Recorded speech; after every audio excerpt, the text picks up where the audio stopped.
This is a review on the Disney Princess Belle's Magical Tea Party by Play-Doh. It comes with a chip, a Mrs. Potts, an attachment for making heart-shaped cookies, a small knife for cutting them, and of course a mat that features Belle, Lumiere, Chip, and Mrs. Potts having a tea party. It also comes with a small can of pink and yellow Play-Doh. So we're going to show you how this actually works and see if this is maybe the right tea party for your son or daughter. Okay, one thing that you can actually do is you can put a little of the yellow Play-Doh inside Mrs. Potts and have her to pretend to pour tea. So you can see here.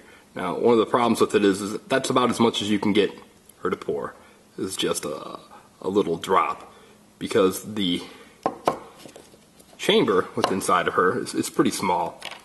So you can only get so much to force through. This also takes a fair amount of force to push it, so you can actually get the Play-Doh to come out. Not too much, but again, it might be a little bit too much for your typical 2-year-old and maybe even some 3-year-olds.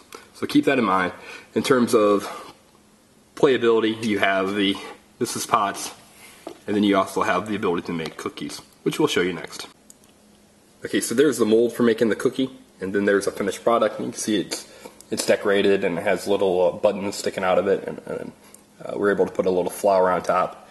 But for the most part, there's a limited amount of accessories with the Belle's Magical Tea Party. You've got Chip, and you can fill him up with Play-Doh and pretend it's tea. You've got Mrs. Potts, which can pour tea, and then you have a little cake cutter, and then you have the mat. One of the nice things is the cleanup is pretty easy for the toy, not too difficult, and